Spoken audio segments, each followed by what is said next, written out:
Qui dit Narbonne dit obligatoirement Didier Codorniou, le prince des lieux. Très vite, il s'est imposé comme le grand patron du club audois, après les Spanghero, Mazo ou autres Sangali. Au Racing Club Narbonnais, on songe aux 2 titres ramenés au club, même si 43 ans séparent ces derniers. Ici, la ville vit à l'heure du Racing, et même si la victoire en Coupe de France a rameuté les groupes de supporters, le public avait un peu boudé jusqu'alors le nouveau stade de rugby. Mais à l'intersaison, les dirigeants narbonnais n'ont pas chômé, en possédant un recrutement judicieux qui redonne certaines ambitions au club audois.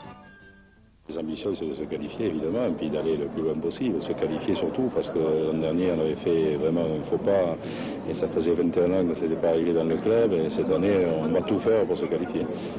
Le public est quand même resté fidèle après les problèmes l'an dernier? Oui, le public est resté très fidèle, je pense qu'on a fait nombre égal, si ce n'est plus, de cartes d'abonnement. La finale de la Coupe de France contre le Stade Toulousain nous a apporté énormément, et j'espère que ça continuera, que le public suivra. D'après vous, cette année, quels sont les points forts de l'équipe de Narbonne? Les points forts, c'est peut-être la jeunesse, c'est le dynamisme, on va tout axer là-dessus. Je crois qu'on a une équipe un peu expérimentale, avec quand même des anciens. Il faut intégrer tous les jeunes, et puis il faut jouer notre jeu, il faut jouer à toute vitesse. Pour revenir au plus haut niveau, il faut redoubler d'efforts aux entraînements.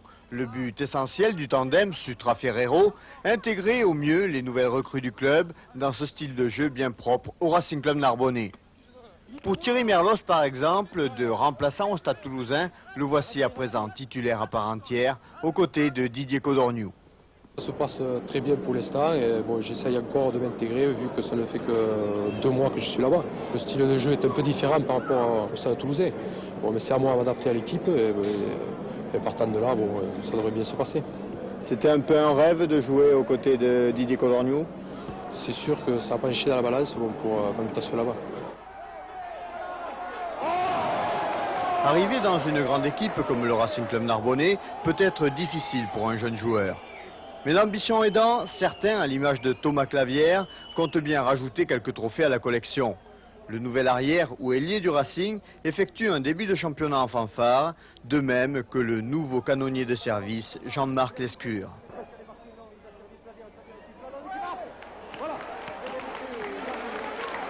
On va travailler un peu le plaquage. Le dimanche, ça ne va pas être très brillant. Alors on va plaquer. Un derrière l'autre là. Vous allez passer un après l'autre. Il faut bien plaquer, hein, on ne manque pas. Allez, vous y allez. Allez, fais.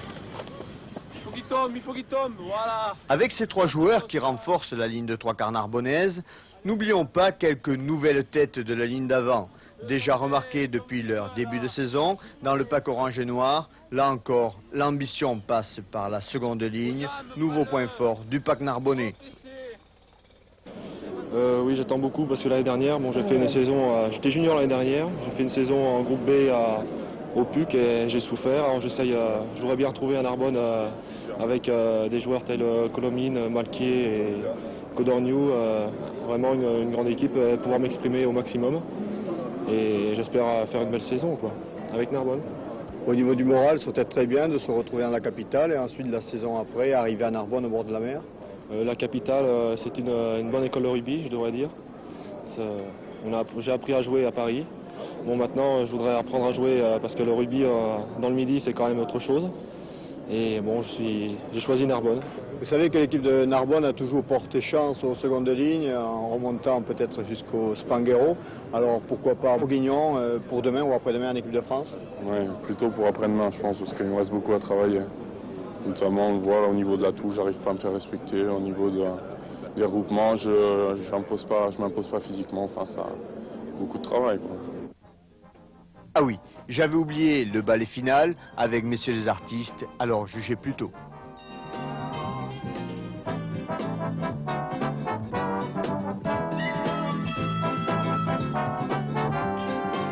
Ce que je souhaite, c'est qu'ils retrouvent très vite la forme du début de saison et que ces joueurs retrouvent la joie de gagner, le plaisir de gagner, car vous savez, bien souvent on se complaît dans la défaite, et ça c'est très grave. Alors, ce qu'il faut, c'est que très vite ils gagnent, et puis en travaillant, eh bien, ils arriveront à faire une très bonne saison. Est-ce que vous pouvez me donner le nom d'un joueur qui joue à Narbonne cette saison?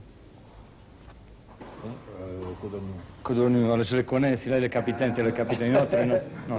Ramon et tout. non, Ramon, c'est bien, je ouais. connaissais bien. Écoute, tu me fais des questions comme ça, et stupide toi, hein? Arrête.